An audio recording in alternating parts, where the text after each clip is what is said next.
The Foundation coming at you with another Cowboys video.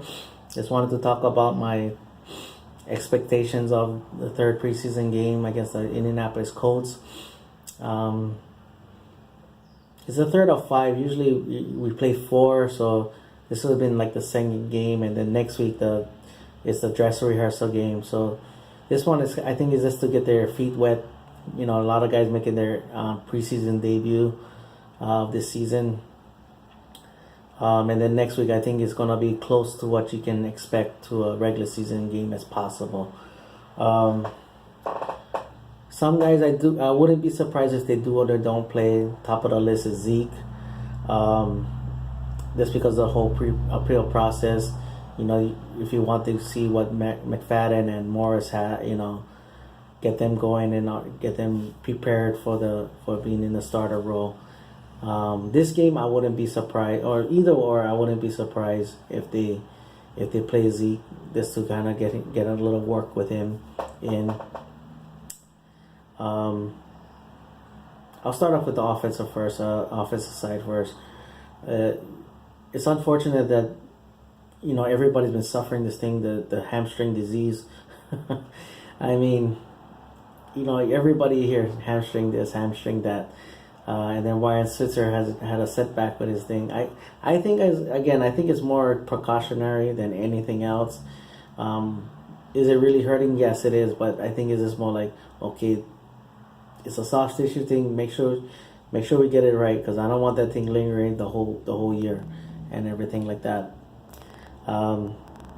Maybe not this week, but it would have been nice to see.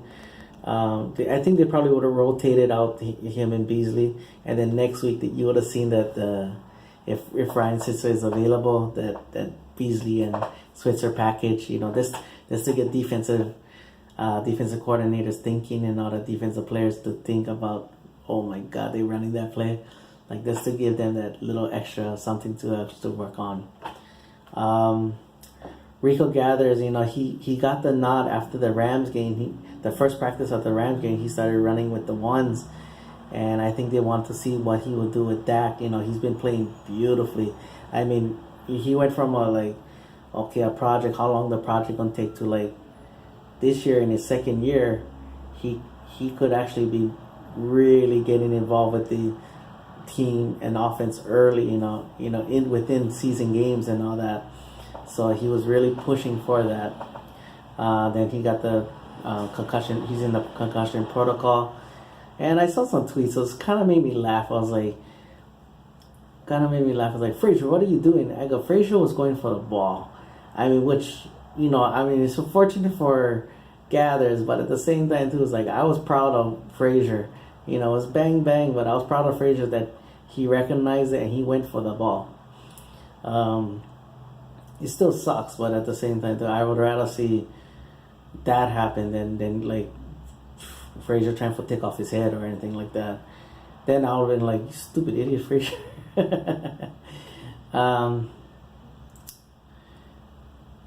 What do I expect out of the offense?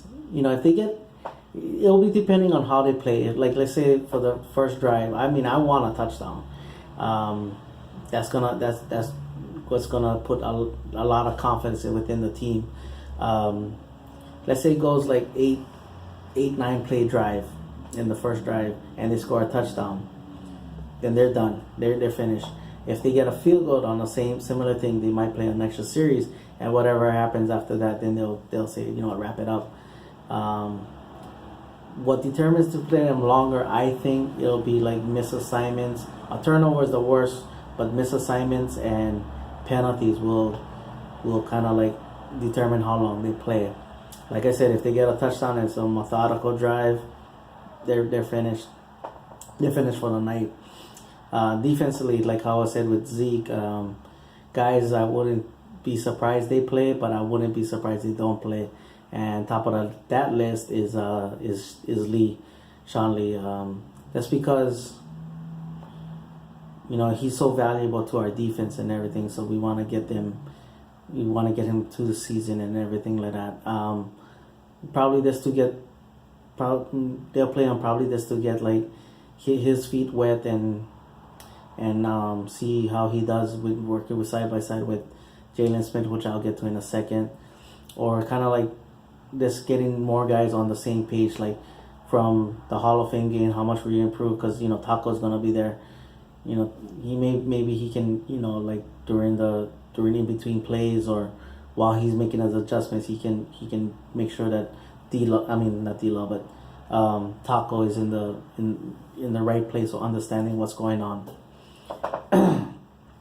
D-Law is the other one. I wouldn't be surprised if he plays or not. Mainly because the reason why I'm saying him on the list is because the recent injury to Tyron Crawford, and also the 2 suspensions to Irving and Moore. They need him to be ready for Week 1. If they give him any work, it'll be this just to get out there and just to get something going. But other than that, their job is to get him ready to Week 1. I mean, I would expect them more to play next week's game than rather than this one.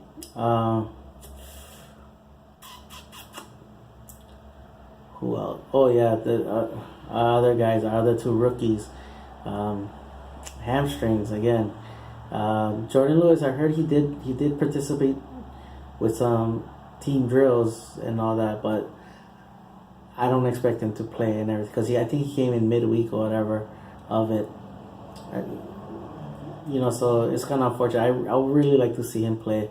And Xavier Woods, as soon as he gets all excited, he's with the trainer. I was like, sucks it though. But in next week, I would love to, if they hold him up this week and then get him ready for next week, hey, I'm all good. Next week's game is more important anyway. Finally, Jalen Smith. I would love to see him just make a beautiful play.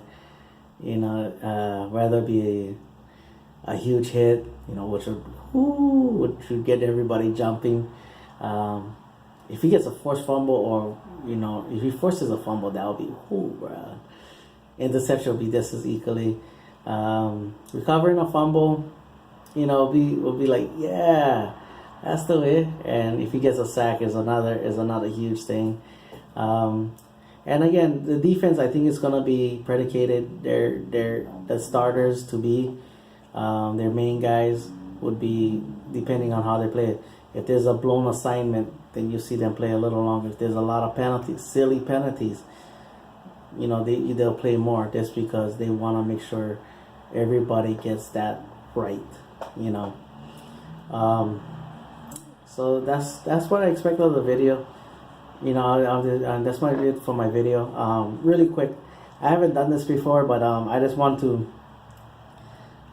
shout out to a lot of the Cowboy video makers. Starting off with Shango from Shango Live. Gotta watch his stream videos. A lot of interaction with a lot of Cowboy fans. Love his content. He actually got me going on to wanting to make opinion videos. Because before that, I was just doing a little bit of complaining about the refs, or if I'll see tweets, or if I'll see other videos like, oh, Cowboys got away with this, and I'll counteract that with like, you guys got away with this stuff too, so why are you complaining? Especially about the Dez catch. I really want to make my point on that one. D-Town. Man, that guy is one of the most entertaining video makers. I wrote laugh. But the thing is that he knows his football. He knows his sports. So, while it's entertaining, you get a lot out of it too. Simon, same thing.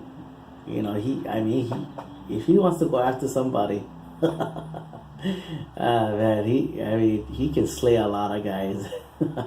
But again, he knows his football, so you gotta know what you say against him, because if you don't know your football and you go at him, he's gonna just absolutely destroy you.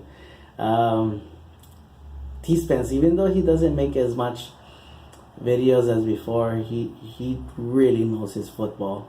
I appreciate his video yesterday about the whole Zeke situation. But he's a multiple sports guy. He'll post videos about hockey. He actually got me wanting to, I was watching hockey, but he actually got me wanting to really get back involved with hockey again. I was, in the early 90s. I was really attached to Scott Stevens of the New Jersey Devils. I used to love watching them play.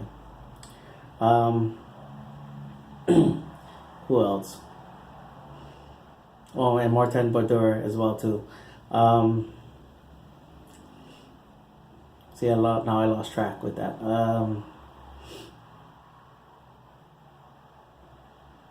Oh, 5 Rings. Sorry about that. That guy is hardcore. Man, I mean, you want a guy that's gonna ride and die, have your back and all that. As a fellow Cowboy fan and all that, he's a great guy to have in your corner. South of Heaven 88. If you need a jersey, contact him. But he makes great videos as well. TC Sports Zone. Love that introduction you did for the Jalen Smith thing. I like that you do a lot of different sports as well too, and talking about football and stuff like that. Guys that I recently subbed up to Cowboys Nation TV. If you really like insight to what football and all that, sub him up. Mark Holmes as well. If you want to know anything about what's going on, sub him up. Law Nation as well. He breaks down a lot of film and stuff like that. Well, I hope I'm not going overboard here. Beast of the East, another. He's in the trash talking circle. I cracked up his when he was going after a couple guys. I was cracking up when he was going after a couple of those guys. I cannot think of their names right now. And these guys are not. He actually has a full-on podcast. Is RJ Ochoa Live. He does it daily. He does live streaming daily. So if you ever get a chance to see him on Periscope, he posted this video later on YouTube, but he does Periscope, Twitter, Facebook, Shindig, and all that. He talks a lot about whatever's going on with Cowboys. He's a contributor to the Inside the Star. So sub him up and watch him and all that. It's all good. All right. I hope I never take too long doing all that. Anyway, mahalo for watching. Paniella boys and go Cowboys.